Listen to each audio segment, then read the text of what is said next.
ഒരു യാത്ര പോകാൻ ഇറങ്ങിയതാണേ. പക്ഷെ നല്ല മഴയാണ്, റെയിനി സീസൺ ആണേ. അപ്പൊ അതുകൊണ്ട് തന്നെ നമുക്ക് ചെറിയ കരുതലുകളൊക്കെ എടുത്തിട്ട് പോകാനായിട്ട് നിൽക്കുക.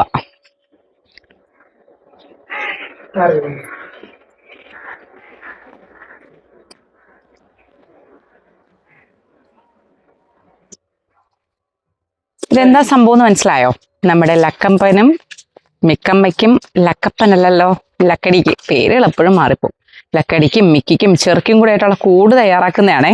അപ്പൊ വെളിയിൽ മഴ ആയതുകൊണ്ട് പറ്റണില്ല. ഇപ്പൊ അകത്ത് കയറ്റി ചെയ്യാം, കാറൊക്കെ എടുത്ത് വെളിയിടും. എന്തായാലും ഞങ്ങൾ പുറത്തു പോകാൻ ഇറങ്ങുക. പുറത്ത് പോകുന്ന എവിടെ നിന്ന് കാണിച്ചു തരാവേ. അതും വരുന്നുണ്ടേ വീഡിയോയില്.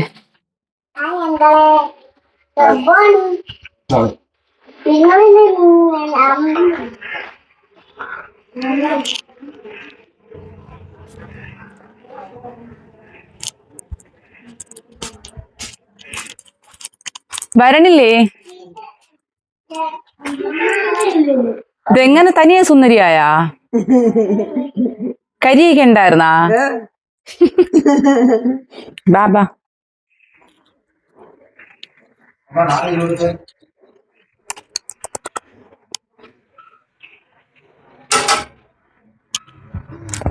നല്ല മഴയാണ്.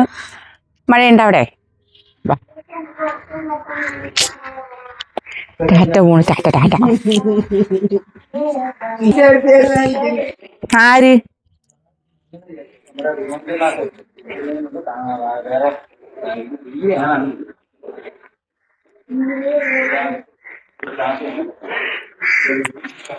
നന്ദേ,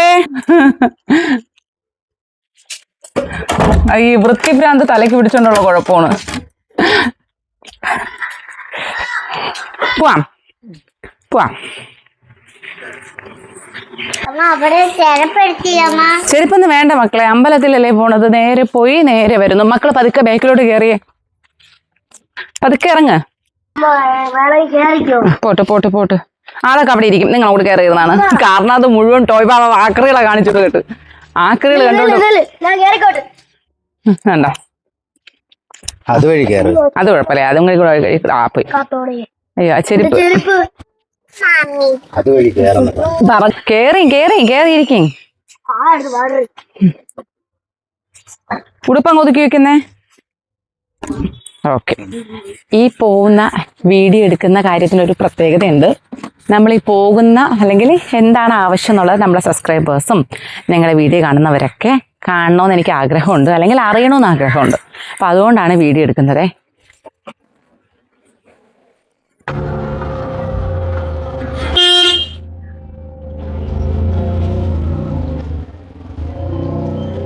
കുറേ ദിവസമായി പുറത്തോട്ടൊക്കെ ഇറങ്ങിയിട്ട് പുറത്തിറക്കലൊന്നും നടക്കണില്ല. നമ്മുടെ കുഞ്ഞന്മാരുള്ളതുകൊണ്ട് ഒരിടവും പോക്ക് നടക്കില്ല. പിന്നെ മഴ, ഭയങ്കര മഴയില്ലേ? മഴ നടക്കുന്നതുകൊണ്ട് എല്ലായിടത്തും മഴയുണ്ടാവും. കമന്റ് ചെയ്തേക്കണേ. നമ്മൾ നനഞ്ഞ് കൊന്ന് കോഴിക്കുഞ്ഞുങ്ങളെ പോലെ പൊക്കോണ്ടിരിക്കുകയാണ്. അപ്പോൾ ഗൈസ് നമ്മൾ പോകുന്നത് നമ്മളെ ഗാന്ധാരിയമ്മൻ കോവിലാണ്. എന്തായാലും വെറുതെ സസ്പെൻസ് ഉണ്ട്, എന്തായാലും നിങ്ങളുടെ പോകുമ്പോൾ പറയും. അപ്പോൾ അവിടെ ഒരു പൂജയ്ക്ക് എടുത്തിട്ടുണ്ട്. പൂജ എന്താണെന്ന് അവിടെ പോകുമ്പോൾ കാണാവേ. അപ്പോൾ ഇപ്പം ഞാൻ അത് മാത്രമല്ല, നമ്മൾ ഗാന്ധാരിയമ്മൻ കോവിലിലെ ഒരുവിധപ്പെട്ട എല്ലാ കാര്യങ്ങളും ഞാനിങ്ങനെ വീഡിയോ ആയിട്ട് ഇടും. എനിക്ക് എന്തോ ഒരു പ്രത്യേക അറ്റാച്ച്മെന്റ് ഉള്ളൊരു അമ്പലമാണ്. അങ്ങനെയല്ല, നമുക്ക് എല്ലായിടത്തും അമിത അന്ധവിശ്വാസമല്ല, എന്നാൽ എന്താ പറയാ, വിശ്വാസിയാണ്. നമ്മളെല്ലാത്തിനും വിശ്വസിക്കണമല്ലോ. നമ്മൾ ഈ പോകുന്ന ഓരോ സെക്കൻഡ്സിൽ പോലും ഒരു വിശ്വാസമാണ്. അതുകൊണ്ട് എന്നെ താങ്ങുന്നത് പോലെ തോന്നുന്നു. അപ്പൊ അങ്ങനെ നമ്മള് അമ്പലത്തിൽ പോവാണ് ഗൈസ്. ഷൂസ് കയറി കയറി ബോധം പോയി. അമ്മ എവിടെ എവിടെ തുടങ്ങി? എവിടെ? ഇങ്ങോട്ട് വാ, കണ്ടില്ല. ഇപ്പുറത്തെ സൈഡിലോട്ട് വരൂ, ഇപ്പുറത്തെ സൈഡിലോട്ട് വരൂ. അവിടുന്ന് അനങ്ങൂല, കാർക്കറി പോകുന്നു. പിന്നെ തിരിച്ചു വന്ന് ഒരു 2 ദിവസം ഇങ്ങനെ നിലപ്പത്തടിച്ചിട്ടപ്പോ കോഴി പോലെയാണ്. അപ്പൊ ചോദിക്കും, നിങ്ങൾ ചോദിക്കും പിന്നെ എന്തിനു കൊണ്ടുപോണേന്ന്. കൊണ്ടുപോണം. ഇന്ന് പോണ, അയ്യോ അമ്പലത്തിൽ പോണ. ഓ ഗാന്ധാരിയമ്മൻ കോവില്, ഗാന്ധാരിയമ്മൻ കോവില്.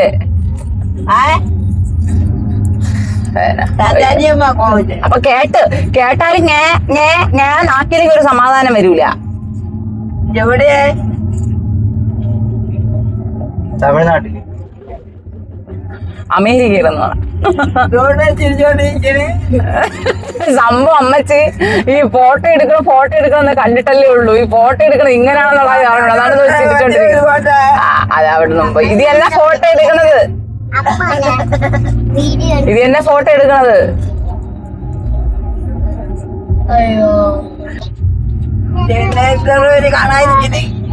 തന്നെ അപ്പോ ഗൈസ് നമ്മുടെ എന്താ പറയാ, നല്ല മഴയാണ്. മഴയായി കഴിഞ്ഞാൽ ഭയങ്കര പാടാണ്. എന്നിവരെന്ന് നമുക്ക് യാത്ര അത് തന്നെ വീട്ടിൽ വർക്ക് കിടക്കുന്നു. അത് അതിലും വലിയ ഒരു ഇതേ. നമുക്ക് എന്തായാലും ഇന്ന് ഒഴിച്ചുകൂടാൻ പറ്റാത്തൊരു ഇതായതുകൊണ്ട് പോകുന്നു. വീട്ടിൽ വർക്ക് കിടക്കുമ്പോൾ നമുക്ക് അങ്ങനെ എവിടെയും പോകണ ഇഷ്ടമല്ല. ഒന്ന് നമ്മളെ പട്ടികൾ കിടക്കുന്നു, രണ്ടാൾ ഒറ്റയ്ക്ക് ഇന്ന് ജോലി ചെയ്യുമ്പോൾ അതൊരു വിഷമം. പക്ഷെ ഇപ്പൊ അവര് നമ്മൾ ഒരു മണിക്കൂറിനുള്ളിൽ തിരിച്ചു വരും. അപ്പോ നമ്മളിത് ഇവിടെ വയലിക്കട എത്തി.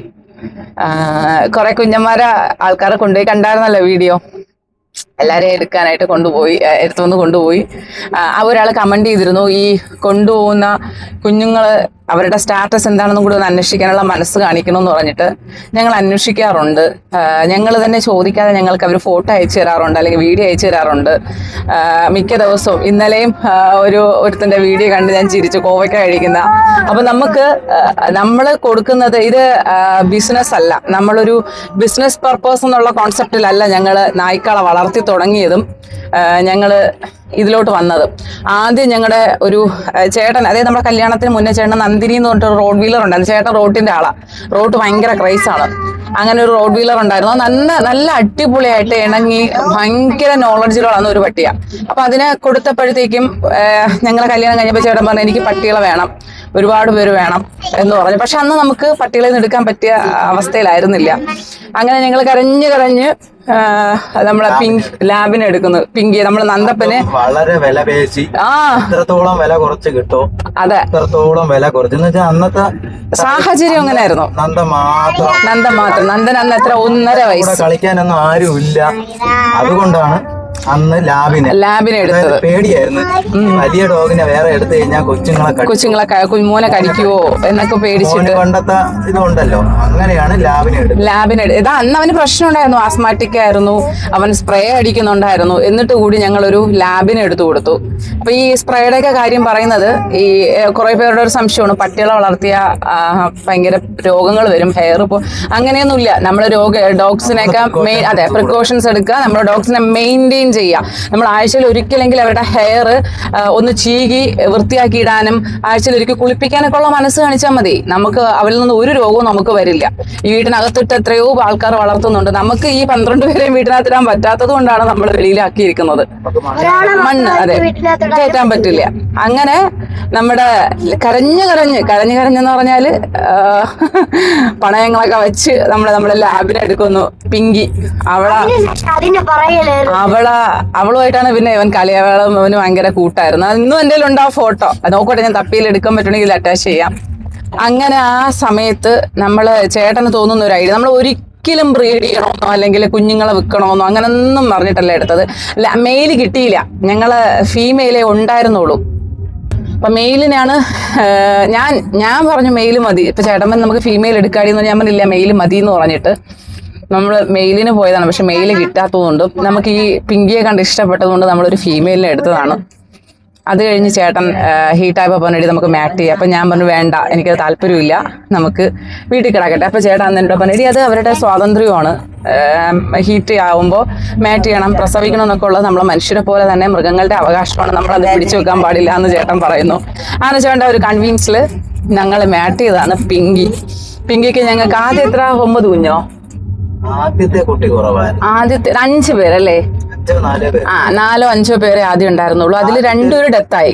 ആദ്യത്തെ കുട്ടി നമ്മൾ എടുത്തില്ല. അല്ല, ആദ്യം ഹീറ്റായപ്പോ മാറ്റ് ചെയ്തില്ല. രണ്ടാമത്തേലല്ലേ അതിൽ ചെയ്തു. അതിൽ 5 കുട്ടിയെ കണ്ടുണ്ടായത്, 2 പേര് ഡെത്തായി. ആ 3 കുഞ്ഞുങ്ങള് അറിയുന്നവരാരൊക്കെ വാങ്ങിച്ചുകൊണ്ട് നമ്മൾ പൈസയൊക്കെ അങ്ങനെ വെച്ചാൽ ബാർഗെയിൻ ചെയ്ത വിലപേശിയൊന്നും അല്ല അന്ന് കൊടുത്തത്. പക്ഷെ പിന്നെ തോന്നി കുഴപ്പമില്ല. മെയിൻ്റെനൻസിന് നമുക്ക് എന്തായിരുന്നാലും ഒരു ചെറിയ എമൗണ്ട് ആവും. അപ്പൊ നമ്മള് അത് ഒരു കോമൺ ഇതായിട്ട് ഫാമിലിയെ നമ്മൾ ഇതായിട്ട് പോകുമ്പോഴത്തേക്ക് അതിന് നമുക്കൊരു എന്തെങ്കിലും ഒരു ഇത് കിട്ടിക്കഴിഞ്ഞാൽ നമുക്കത് ഉപയോഗം തന്നെയാണ്. യെസ്, കാരണം മെയിൻറ്റെയിൻ ചെയ്യാൻ നല്ല തുകയാണ്. ഡോഗ്സിനെ വളർത്തുന്നവർക്കറിയാം, എങ്ങനെയെങ്കിലും വളർത്തുന്നവർക്കല്ല, ഡോഗ്സിനെ മെയിൻറ്റെയിൻ ചെയ്യുന്നവർക്കറിയാം നല്ല വിലയാവും അതിനെ മെയിൻറ്റെയിൻ ചെയ്യാനായിട്ട്. സാധനങ്ങൾക്ക് നല്ല വിലയാണ്. പിന്നെ നമ്മൾ ഇതിന് കൊടുക്കുന്ന സിറപ്സ്, അത് നല്ല മനുഷ്യരുടെ മെഡിസിൻസിനെക്കാട്ടിയും വിലയാണ് മൃഗങ്ങളുടേത്. അപ്പോൾ നമുക്കത് മെയിൻറ്റെയിൻ ചെയ്യാൻ തുകയാവുമെന്ന് മനസ്സിലാക്കിയപ്പോൾ ഞങ്ങൾ അത് കണ്ടിന്യൂ ചെയ്തു. ഇന്ന് ഞങ്ങൾക്ക് ഇത്രയും ഡോഗ്സ് ഉണ്ട്. ഇതിൽ ഇടയ്ക്ക് ഒരിക്കൽ പോലും നമ്മൾ ഇവരുടെ കുഞ്ഞുങ്ങളെ വിറ്റ് ജീവിക്കുക, ഒരുപാട് പേര് കമന്റ് ചെയ്യുന്നു കുഞ്ഞുങ്ങളെ വിറ്റ് ജീവിക്കുന്നു, അങ്ങനെയൊന്നും ഇല്ല കേട്ടോ. വിറ്റ് ജീവിക്കുന്നതല്ല, പ്രസവിക്കുക എന്നുള്ളത് മനുഷ്യരെ പോലെ തന്നെയാണ്. മൃഗങ്ങളുടെയും പക്ഷികളുടെയും ഒക്കെ അവകാശമാണ്. നമ്മളെ വീട്ടിലിട്ട് വളർത്തുന്നു എന്ന കാരണം കൊണ്ട് അത് നിർത്തേണ്ടതല്ല. നമ്മൾ ആരുടെയും സ്വാതന്ത്ര്യത്തെ പിടിച്ച് അല്ലെങ്കിൽ വ്യക്തിപരമായിട്ടുള്ള ആഗ്രഹങ്ങളെ പിടിച്ചു വെക്കേണ്ടവരല്ല നമ്മൾ മനുഷ്യർ. അങ്ങനെ അവർ ചെയ്തപ്പോൾ ഫീമെയിൽസിനെ കൊണ്ടുപോയി, ഒരുപാട് പേര് ഫീമെയിൽസിനെ കൊണ്ടുപോയി. അവർ ബ്രീഡ് ചെയ്യണം, അവർക്ക് കുഞ്ഞ് വേണം എന്ന ആഗ്രഹത്തോടെ തന്നെയാണ് കൊണ്ടുപോയത്. അപ്പം ഇതിവിടെ പറയേണ്ട സാഹചര്യം, കമൻറ്റിനൊന്നും റിപ്ലൈ ഒന്നും തരാൻ പറ്റാത്ത തിരക്കുള്ളതുകൊണ്ട് കുറച്ച് കാര്യങ്ങൾ വീഡിയോ കൂടെ അങ്ങ് പറയാമെന്ന് കരുതി. അങ്ങനെ പറയുന്നതാണ്. എന്തായാലും പോകുന്ന സമയത്ത് ട്രാവലിൽ വണ്ടിയിൽ യാത്ര ചെയ്യുമല്ലേ, എന്തെങ്കിലും പറയാമല്ലോ, അങ്ങനെ പറഞ്ഞതാണ്. ആവശ്യമായിട്ടുള്ള കമൻറ്റിന് ഞാൻ പ്രതികരിക്കുന്നുണ്ട്, നിങ്ങൾക്കറിയാം. അനാവശ്യമായിട്ടുള്ള കമൻറ്റിന് ഞാൻ പ്രതികരിക്കാൻ പോവാറില്ല. കാരണം എന്തിനാണ് നമ്മളെ വേദനിപ്പിക്കണം അല്ലെങ്കിൽ നമ്മളെ നോവിക്കണം, നമ്മളിൽ അടിച്ചേൽപ്പിക്കാൻ ശ്രമിക്കുന്നതാണ്. ഇതാണ് സത്യം, ഇതാണ് സംഭവം എന്ന് പറയുന്നത്. അത്രേ ഉള്ളൂ. പിന്നെ നിങ്ങൾ അത് കണ്ട് ആരെങ്കിലും തെറ്റിദ്ധരിക്കുന്നവരുണ്ടെങ്കിൽ അവരെ ഒന്ന് കൺവിൻസ് ചെയ്യുക. കാരണം നമ്മൾ വിശ്വസിക്കുന്ന മനസ്സിലാക്കുന്നവര് അത് കണ്ടിട്ട് അയ്യോ അങ്ങനെ ഉണ്ടോ എങ്കിൽ ഒന്ന് വിചാരിക്കേണ്ടെന്ന് കരുതിയിട്ട് ഒന്ന് കൺവിൻസിങ് അല്ല, ആക്ച്വലി യാഥാർത്ഥ്യം പറഞ്ഞു തരുന്നതാണ്. ഡോഗ്സിനെ മെയിൻറ്റെയിൻ ചെയ്യുന്നത് ഞങ്ങൾ ഇതിനെ കൊണ്ട് നാളെ പണക്കാരാവാം എന്നുള്ള കോൺസെപ്റ്റിലേ അല്ല. ഇത് എങ്ങനെ പണക്കാരൊന്നും ആവത്തൊന്നുമില്ല. നമ്മളെ റോഡ് നിങ്ങൾക്കറിയാം, നമ്മുടെ റോഡ് വീലറിൻ്റെ അവളെ എന്തുമാത്രം അവർക്ക് കഴിഞ്ഞോട്ട് മിൽക്ക് ഇൻഫെക്ഷൻ അടിച്ചതുകൊണ്ട് ഞങ്ങൾ എന്തുമാത്രം ട്രീറ്റ്മെൻറ്റ്, എന്തുമാത്രം പൈസ അവർക്ക് നമ്മൾ ചിലവാക്കിയിട്ടാണെന്നറിയും. ഇപ്രാവശ്യം അവൾ കുഞ്ഞുങ്ങളെ പ്രസവിച്ചതും 9 കുഞ്ഞുങ്ങളുണ്ടായിരുന്നു. 9 കുഞ്ഞും ഡെത്തായി. അപ്പം ഇതിൽ ഒരുപാട് നഷ്ടങ്ങളും ഒരുപാടുണ്ട്. അപ്പം ഈ പൈസക്കാണ് നോക്കിയിട്ടല്ല. അതെ, ഇതാരും വരെയും ചെയ്യരുത്. നാളെ എന്ന് വെച്ചാൽ ഇപ്പൊ പട്ടിക്കുട്ടി വിട്ട് പണക്കാരനാവാം എന്നുള്ള കോൺസെപ്റ്റിൽ ആരും വരരുത്. നഷ്ടമാണ് കൂടുതലും. ഇപ്പം നമ്മളെ സങ്കടമാണ്, നഷ്ടമല്ല സങ്കടമാണ്. നമ്മൾ മാനസികമായിട്ട് നമ്മളെ മുന്നേ ജനിച്ച് വീഴുന്ന കുഞ്ഞുങ്ങള് മനുഷ്യനാവട്ടെ മൃഗമാവട്ടെ അവര് ജീവനല്ലേ. അപ്പൊ നമ്മുടെ മുമ്പിൽ തന്നെ ഡെത്താവുമ്പോൾ എനിക്ക് ഭയങ്കര സങ്കടമാണ്. ഇപ്പം മിക്കി, നമ്മുടെ ഷിറ്റ്സു, അവൾക്കും 5 പേര് 6 പേരല്ലേ 6 പേരുണ്ടായിരുന്നു, കിട്ടിയില്ല. അപ്പം നമുക്ക് ഇത് ഇങ്ങനെയാണ്, ചൂടായിരുന്ന കാരണം അവളുടെ കുഞ്ഞുങ്ങളുടെ ഡെത്തായത് ചൂടാണ്, അമിത ചൂടായതുകൊണ്ട്. അപ്പൊ അങ്ങനെയൊക്കെ വരും. അപ്പം ഇതിൽ ലാഭമാണ്, അവർ ഭയങ്കര പൈസ ഉണ്ടാക്കുന്നു എന്നുള്ള കോൺസെപ്റ്റ് ആർക്കും വേണ്ട. എങ്ങനെയല്ല, ഇങ്ങനെയും ഉണ്ട്. നമ്മളെ മാറ്റർ ഇതല്ലല്ലോ. അയ്യോ, ഞാൻ സത്യമായിട്ട് ഞാൻ പറഞ്ഞില്ലേ, നമുക്ക് ട്രാവൽ ചെയ്യുന്ന സമയത്ത് എന്തെങ്കിലും പറയാൻ വേണ്ടിയിട്ട് ഞാൻ എടുത്തിട്ടതാ, അത് മാറിപ്പോയി. ഇപ്പൊ നമ്മളത് അമ്പലം എത്താറായേ. അയ്യോ, അവർ ഉറങ്ങിയോ എന്തോ. അമ്മാ ഇവിടെ ഇപ്പൊ കാറ് കയറാനൊക്കെ ഭയങ്കര ആഗ്രഹമാണ് കേട്ടാ. എവിടെയെങ്കിലും പോവാ, നമ്മൾ പോണെന്ന് പറയുമ്പോ ഞാനും വരട്ടെ ആടും വയ്ക്കും കാട്ടിനുള്ളിൽ നിന്ന് ചോദിച്ചിറങ്ങും. ആരമ്മ, ആര് നിക്കണ്? നിങ്ങൾ ഇവിടെ ഇല്ലല്ലോ, നിങ്ങളെ കണ്ടുകൂടല്ല. അതിന് എന്റെ പിറകെ നിങ്ങളില്ലല്ല. ഇല്ലില്ല, നിങ്ങളില്ല, എന്നെ മാത്രമേ കാണാവൂ.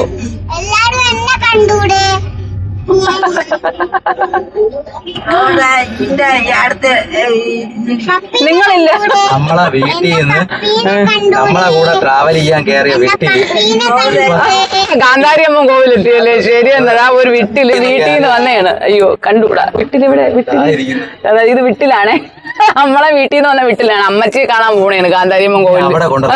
ഇതിന്റെ പാരന്റ്സോ അല്ലെങ്കിൽ മക്കള് അയ്യോ കഷ്ടമല്ലേ, കാണാതെ അന്വേഷിച്ച് നടക്കുകയായിരിക്കും. എന്റെ മോളെവിടെ, എന്റെ ഭർത്താവിടെ. വേണ്ട, തട്ടണ്ട, പോട്ട് അവിടെ ഇരിക്കട്ടെ.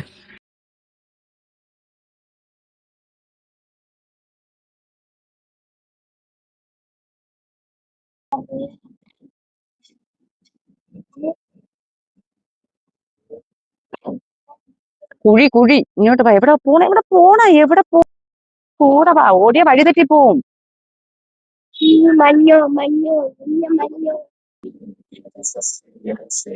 ഇനി പറയാവേ, ഞങ്ങൾ ഗാന്ധാരിയമ്മൻ കോവിലിൽ കൊടുത്തേക്കുന്നത് രാഹുകേതു പൂജയ്ക്കാണ്. അപ്പോൾ രാഹുകേതു പൂജയുടെ മഹാത്മ്യം എല്ലാവർക്കും അറിയാം.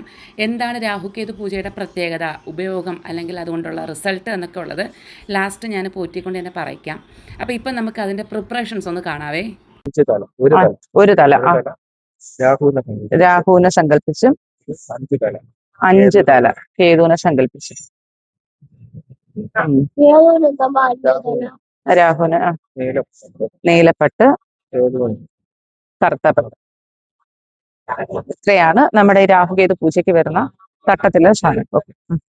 അതായത് നമ്മുടെ രാഹുകേതു പൂജയ്ക്ക് നമ്മുടെ കുടുംബനാഥൻ ആരാണോ അവരുടെ പേരിൽ ഒരു രസീത് എഴുതിയതിന് ശേഷം, രസീതിന് 400 രൂപയാകും. ആ 400 രൂപയ്ക്കുള്ള സാധനങ്ങളാണ് ഈ തട്ടത്തിലുള്ളത്. അത് കഴിഞ്ഞ് 51 രൂപ വീതം ഈ പറയുന്ന നീലപ്പട്ടിലും കറുത്തപ്പട്ടിലുമായിട്ട് വെക്കുന്നു. എന്നിട്ടാണ് പിന്നെ നമ്മൾ ഈ എഴുതിയ രസീത് കൊണ്ടുവന്ന് ഏതെങ്കിലും ഒരു തട്ടത്തിലും വെച്ച് നമുക്ക് ഇഷ്ടമുള്ള തട്ടം എടുക്കാം. എല്ലാത്തിലും ഒരുപോലെ തന്നെയാണ്. ആ തട്ടവുമായിട്ട് നമ്മൾ തറയിൽ അങ്ങ് ഇരിക്കുവാണ്. പിന്നെ ശേഷം നമ്മൾ ചെയ്യേണ്ട എല്ലാ കാര്യങ്ങളും പോറ്റി പറഞ്ഞു തരും. അത് അതേപോലെ നമ്മൾ തട്ടത്തിലിരിക്കുന്ന നമ്മുടെ ആ പൂജാ സാധനങ്ങൾ ഉപയോഗിച്ച് തന്നെ നമ്മൾ ചെയ്യുവാണ്. ചെയ്തതിന് ശേഷം നമ്മൾ നാമം പറയാനുണ്ട്. അത് പോറ്റി പറഞ്ഞു തരും ഏതൊക്കെ നാമങ്ങളാണ് പറയേണ്ടതെന്നുള്ളത്. ഒരുപാട് പേർക്ക് സംശയം ഉണ്ടാകും രാഹുകേതു പൂജ എന്താണ്, പ്രാധാന്യം എന്താണ്. നമുക്ക് അതും കൂടി ഒന്നറിയാം. എൻ്റെ അറിവിൽ ശ്രീകാളഹസ്തിയിൽ മാത്രമാണ് പ്രശസ്തമായിട്ടുള്ള രാഹുകേതു പൂജ ആചരിക്കുന്നത്. രാഹുകാലത്ത് മാത്രമാണ് ഈ പൂജ നടത്തുന്നതെന്നാണ് എൻ്റെ അറിവ്. അപ്പോൾ അതുകൊണ്ട് തന്നെ പൂജയിൽ പങ്കെടുക്കാനായിട്ട് അതനുസരിച്ചിട്ടുള്ള പ്രിക്കോഷൻസ് എടുക്കണം. ലോകത്തിലെ വിവിധ ഭാഗങ്ങളിൽ നിന്ന് ആൾക്കാർ, തീർത്ഥാടകർ അവിടെ പോയി ഈ കർമ്മം ചെയ്യുന്നുണ്ടെന്ന് ഞാൻ കേട്ടിട്ടുണ്ട്.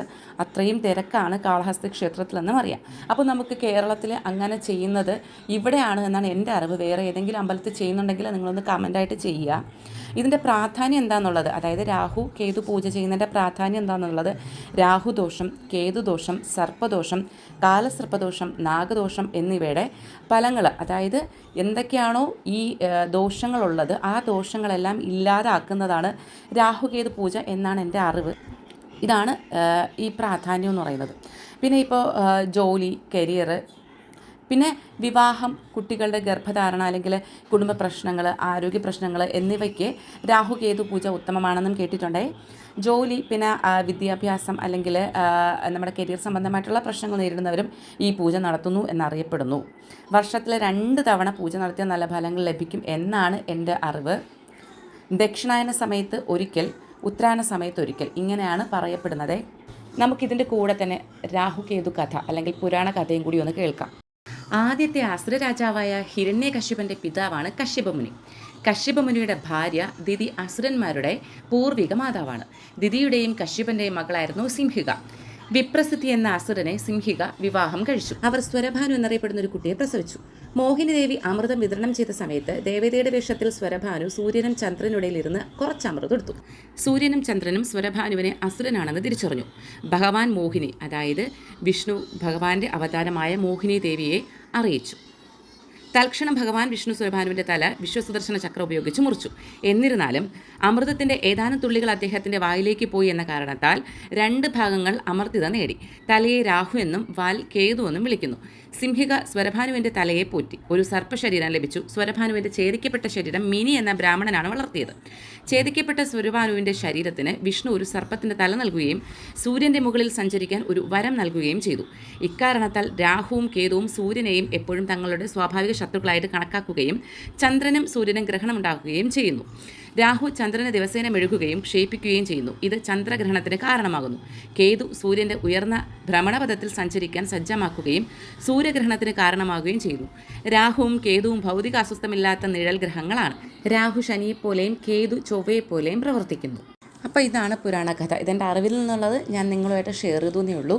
അപ്പോൾ നമ്മുടെ പൂജാകർമ്മങ്ങളെല്ലാം കഴിഞ്ഞതിന് ശേഷം നമ്മുടെ അതിനകത്തുണ്ടായിരുന്ന ദർപ്പ എടുത്ത് നമ്മൾ തീയിൽ കത്തിക്കുകയാണ് ചെയ്യുന്നത്. അതിനായി അവിടെ അഗ്നികുണ്ഡം തയ്യാറാക്കിയിട്ടുണ്ടാവും. ശേഷം 51 രൂപ വീതം നമ്മൾ പട്ടിൽ വെച്ചിട്ടുണ്ടല്ലോ, നീല പട്ടിലും കറുത്ത പട്ടിലായിട്ട് 51 രൂപ വീതം വെച്ചിട്ടുണ്ടാവും. ഈ 51 രൂപയും സർപ്പവും അതിലുണ്ട്. അതിന് ഒരു പട്ടിൽ ഒറ്റ തലയുള്ള സർപ്പവും മറ്റേ പട്ടിൽ 5 തലയുള്ള സർപ്പവും ഉണ്ടാവും. ഇതിനെ നമ്മളെടുത്ത് തിരിച്ച് വലം വെച്ച്, അതായത് നമ്മൾ എങ്ങനെയാണോ നേരത്തെ വലം വെച്ചത് അതിൻ്റെ ഓപ്പോസിറ്റ് വലം വെച്ചതിന് ശേഷം മാത്രമാണ് നമ്മൾ കാണിക്കയിലേക്ക് സമർപ്പിക്കാനായിട്ട്. ഇതാണ് രാഹുകേതു പൂജ. ഇത് കഴിഞ്ഞതിന് ശേഷം നമുക്ക് പ്രസാദം വിതരണം ചെയ്യുന്നുണ്ടാവും. അതും കഴിച്ചിട്ട് നമ്മൾ അമ്പലത്തിൽ നിന്ന് തിരികെ വരുന്നതായിരിക്കും.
കരയില്ലേ കര.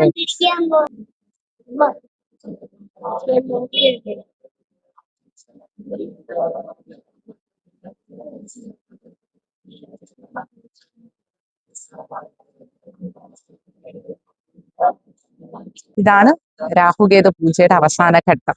ഇനി തിരുമേനി നമ്മള് ഈ രാഹുകേതു പൂജ ചെയ്യുന്നതിന്റെ ആവശ്യകത, ചെയ്യുന്നതിന്റെ ഫലം, അല്ലെങ്കിൽ എന്താണ് ഈ രാഹുകേതു പൂജ എന്നുള്ളതൊന്ന് പറഞ്ഞു തരുമോ? രാഹുകേതു പൂജ നമുക്ക് ആവശ്യമായിട്ട് വരുന്നത് ജാതകത്തില് സർപ്പദോഷം ഉണ്ടെങ്കിൽ, മെയിനായിട്ട് തളസർപ്പദോഷം ഉണ്ടെങ്കിൽ രാഹുകേതു പൂജയാണ് അതിന് ഏറ്റവും പ്രായോഗികമായിട്ടുള്ള പ്രതിവിധി. മാത്രമല്ല ഭൂമി സംബന്ധമായിട്ട് എന്തെങ്കിലും ക്രയവിക്രയങ്ങൾ ഉണ്ടെങ്കിൽ, വിവാഹ തടസ്സങ്ങൾ മാറിക്കിട്ടാൻ, വിവാഹം കഴിഞ്ഞാൽ തന്നെ ഉണ്ടാകാതിരിക്കാൻ, പിന്നെ കുഞ്ഞുങ്ങൾ ആയിട്ട് സത്സന്താന യോഗം ഇതിനൊക്കെ ഏറ്റവും, അതായത് രാഹുകേതുവിന്റെ ഒരു പ്രീതി കിട്ടാത്ത മേഖല വളരെ കുറവാണ്. നമുക്കിപ്പോ ബിസിനസ് പരമായിട്ടുള്ള കാര്യത്തിലും രാഹുകേതു, എപ്പോഴും രാഹുകേതു എത്ര താഴെ പോയാലും നമ്മളെ പെട്ടെന്ന് പിടിച്ചോ ഉയർത്താൻ പറ്റുന്ന കഴിവുള്ള ഗ്രഹങ്ങളാണ്. രാഹുകേതു പൂജ നമ്മള് ചെയ്ത് രാഹുകേതുവിനെ പ്രീതിപ്പെടുത്തുന്നത് ഈ പറഞ്ഞ ദോഷങ്ങൾക്കെല്ലാം ഒരു ഉത്തമമായിട്ടുള്ള പരിഹാരമാണ്. ഈ രാഹു കേതു എന്ന് പറയുന്ന ആ ഗ്രഹങ്ങളുടെ ഒരു ഉത്ഭവം അതും കൂടി ഒന്ന് പറയാവൂ. ഈ പാലായ സമയത്ത് ദേവന്മാരും അസുരന്മാരും അമൃതിനു വേണ്ടി മത്സരിച്ചു. അന്നേരം ഭഗവാൻ വിഷ്ണു മോഹിനി രൂപം ധരിച്ച് ആദ്യം ദേവന്മാർക്ക് അമൃത് വിളമ്പി. അപ്പം അസുരന്മാരിൽ ഒരാൾക്ക് ഇങ്ങനെ തോന്നി, അദ്ദേഹം ദേവന്മാർക്ക് മാത്രമേ കൊടുക്കുള്ളൂ, നിങ്ങൾക്ക് തരത്തില്ല. പെട്ടെന്ന് അദ്ദേഹം ദേവന്മാരുടെ വേഷം ധരിച്ച് ദേവന്മാരുടെ കൂടെ ഇരുന്ന് അമൃത് കുടിച്ചു. പെട്ടെന്ന് കണ്ട മാത്രയിൽ തന്നെ വിഷ്ണു തന്റെ സുദർശനം കൊണ്ട് അദ്ദേഹത്തിനെ അങ്ങ് രണ്ടാക്കി. ഇങ്ങനെയാണ് ഉടലും തലയായിട്ട് രാഹു കേതു എന്ന രീതിയിൽ മരണമില്ല. അമൃത് കഴിച്ചാൽ പിന്നെ മരണമില്ല, തുല്യമായി എന്ന അസുരന്റെ സ്വഭാവമാണ്. മനസ്സിലായി. അപ്പൊ അതാണ് ഇതിന്റെ യാഥാർത്ഥ്യമായിട്ടുള്ള. ഓക്കെ, അപ്പൊ നമ്മള് എന്താണ് രാഹുകേതു പൂജ ചെയ്യുന്നതിന്റെ ആവശ്യകത, അല്ലെങ്കിൽ നമുക്കതിൽ ചെയ്താൽ കിട്ടുന്ന ഫലം എന്താണ് എന്നുള്ളത് തിരുമേനി കൊണ്ട് തന്നെ പറയിക്കണമെന്നുണ്ടായിരുന്നു. അപ്പൊ അതുകൊണ്ടാണ് ചോദിച്ചത്. അപ്പൊ നമ്മളിപ്പോ നിൽക്കുന്ന ഗാന്ധാരിയമ്മൻ കോവിലാണ്. ഞാൻ പറഞ്ഞു തരണ്ടല്ലോ, അമ്പലത്തിന്റെ അറ്റ്മോസ്ഫിയർ നിങ്ങൾക്ക് മനസ്സിലായിട്ടുണ്ടാവും. അപ്പോ നമ്മൾ ചെയ്തത് നമുക്ക് നമ്മുടെ ദോഷങ്ങളും ദോഷപരിഹാരങ്ങൾക്കും വേണ്ടിയിട്ടാണ്. എല്ലാവർക്കും ഇതിൽ നിന്ന് എല്ലാം മനസ്സിലായിട്ടുണ്ടാവുമെന്ന് വിശ്വസിക്കുന്നു. ഈ രാഹുകേതു ദോഷം ഉള്ളവരെല്ലാം ഇപ്പം ഒരുപാട് പേര് പറയുന്നത് കാലാവസ്ഥയിൽ പോയി. എല്ലാവർക്കും കാലാവസ്ഥയിൽ പോകാനുള്ള സാമ്പത്തികം, ഇപ്പൊ നമ്മുടെ ഇപ്പോഴത്തെ ജീവിത സാഹചര്യത്തിൽ അതിനുള്ള സമയം, സാമ്പത്തികം ഉണ്ടെങ്കിൽ തന്നെ അതിനുള്ള സമയം ഉണ്ടാകുന്ന വരില്ല. ആരോഗ്യപരമായിട്ടുള്ള കാരണങ്ങൾ കൊണ്ട് പോകാൻ പറ്റാതെ വരും. അപ്പൊ അങ്ങനെയൊക്കെ ഉണ്ടെങ്കിൽ ഇപ്പൊ കാളഹസ്തി പോലെ അമ്പലത്തിൽ ചെയ്യും പോലെയുള്ള പൂർണ്ണ ഫലം ഇനിയൊരു അമ്പലത്തിൽ ചെയ്താൽ കിട്ടില്ല. എല്ലാ അമ്പലത്തിലും ആ അമ്പലത്തിന്റെ ദേവന്റെ ചൈതന്യത്തിനനുസരിച്ചിട്ടാണ് ഫലങ്ങൾ കിട്ടുന്നത്. ഇപ്പം തിരുപ്പതിയിലോ അല്ലെങ്കിൽ കാളഹസ്തിയിലോ ഒക്കെ ചെയ്യുന്ന ആ ഫലം ഇവിടെ കിട്ടുമെന്നല്ല ഞാൻ പറയുന്നത്. അപ്പൊ ആ പൂജ അവിടെ ചെയ്യുമ്പോൾ തന്നെ ആണ് ഇവിടെ ചെയ്യുന്നത്. അപ്പം നമ്മൾ അവിടെ പോകാൻ പറ്റാതെ വരുന്ന ഒരു സാഹചര്യത്തിൽ ഇവിടെ വന്ന് ചെയ്താലും ഫലം ലഭ്യമാകും എന്നാണ് തിരുമേനി പറയപ്പെടുന്നത്. അപ്പൊ ഉറപ്പായിട്ടും നമുക്ക് പൂജ ചെയ്യുക, എല്ലാരും ചെയ്ത് അതിന്റെ ഫലവും അതിന്റെ നല്ല ഫലങ്ങളും എല്ലാരും അനുഭവിക്കുക, ആസ്വദിക്കുക. 2-3 പേര് രണ്ടാമത്തെ പൂജ ചെയ്ത് ഫലം കിട്ടി. അതിന് സംബന്ധമായിട്ടുള്ള വിഷയങ്ങൾക്കായിട്ട് രണ്ടാമത്തെ പൂജ ചെയ്തപ്പോ തന്നെ ഫലം കിട്ടിയവരാണ്. അവരെ ആ റീഡിംഗ് എടുത്തായിരുന്നു. നല്ല അത് കുഴപ്പമില്ല, ഞാൻ അറിഞ്ഞില്ല. അപ്പൊ ഇന്ന് നമ്മള് ഗാന്ധാരിയമ്മൻ കോവിൽ വന്നതിന്റെ ഉദ്ദേശശുദ്ധി എന്താണെന്ന് നിങ്ങളെയും അറിയിച്ചു കഴിഞ്ഞു. നമുക്ക് കിട്ടുന്ന ചൈതന്യം അത് എന്തോ ആവട്ടെ, അത് നിങ്ങളെയും കൂടി അറിയിക്കണമെന്ന് എനിക്ക് ആഗ്രഹമുള്ളത് കൊണ്ടാണ് ഞാൻ വീഡിയോ ആയിട്ട് എടുത്തത്. ഞാൻ പറയുന്ന എല്ലാം നിങ്ങൾ ഉൾക്കൊള്ളും എന്നറിയാന്നുള്ളത് കൊണ്ട് ഇതും നിങ്ങളിൽ എത്തിക്കണമെന്ന് ഞാൻ ആഗ്രഹിച്ചു. അപ്പോ ഇതിന്റെ എന്താണ് ഈ വിശേഷാൽ പൂജയുടെ മഹാത്മ്യമൊന്നും അതിന്റെ അനുഭവം അന്ധവിശ്വാസമായിട്ട് ആരും കാണണ്ട, ഒരു വിശ്വാസമായിട്ട് കണ്ട് ഉൾക്കൊള്ളാൻ പറ്റുന്നവർ ഉൾക്കൊള്ളുക. അങ്ങനെ എല്ലാം കഴിഞ്ഞ് നേരെ വീട്ടിലോട്ടെ, ഓരോടത്തും യാത്രയില്ല, നേരെ വീട്ടിലോട്ട്. അപ്പൊ വീഡിയോ എല്ലാവർക്കും ഇഷ്ടപ്പെട്ടെന്ന് വിശ്വസിക്കുന്നു. എപ്പോഴും നമുക്ക് കിട്ടുന്നതാണ് പ്രസാദം, പോറ്റി മാറ്റി വെച്ചേക്കും. ഇതേ കണ്ടോ, ഇനി നന്ദപ്പന്റെ കയ്യിലുണ്ട് ഗണപതി ഹോമത്തിന്റെ പ്രസാദം. ശ്രദ്ധിക്കേണ്ട ഒരു കാര്യം, നമ്മൾ കൊണ്ടുവന്നപ്പോ വന്ന അതേ പ്രോഡക്റ്റിന് അതായത് തിരിച്ചു കൊണ്ടുപോകും. ഞങ്ങളെ കൂടെ ടാറ്റ വന്നതാ, വിട്ടില് കാണാവോ എന്തോ നിങ്ങൾക്ക്, ഇതേ ഇരിപ്പുണ്ട്. ടാറ്റ വന്നിട്ട് കറങ്ങാനായിട്ട് ഇറങ്ങിയതാന്ന് പോവാണേ. അമ്പലം കണ്ട് സൂം ചെയ്യണം, അമ്പലം കണ്ട് തിരിച്ചതാ വീട്ടിലോട്ട് പോകണം. എന്ത് ചെയ്യാനെന്ന്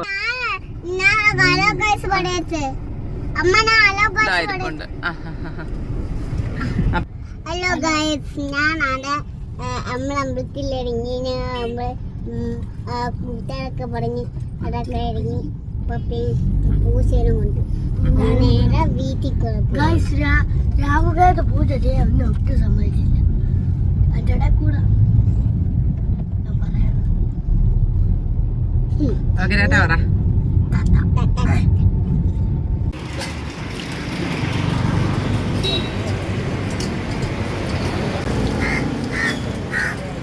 തിരികെ വന്നപ്പോൾ നമ്മൾ നന്ദൻകോടല്ല, നമ്മുടെ മന്ദിരത്തിലോട്ട് പോകുന്ന ക്ലേ ഓഫീസിന് ഫ്രണ്ടിലായിട്ട് ഒരു അയ്യപ്പൻ കോവിലുണ്ടേ. അവിടെ കഞ്ഞിയും കറിയും ഒക്കെ അച്ചാറൊക്കെ കൊടുക്കണം. പിന്നെ നമ്മളൊന്നും ചിന്തിച്ചില്ല, വണ്ടി നിർത്തി അവിടെ നിന്ന് നമ്മൾ പ്രസാദം കഞ്ഞിയും കഴിച്ചിട്ടാണ് വീട്ടിൽ പോയത്. അതുകൊണ്ട് രാവിലത്തെ വിശപ്പങ്ങ് മാറിയേ.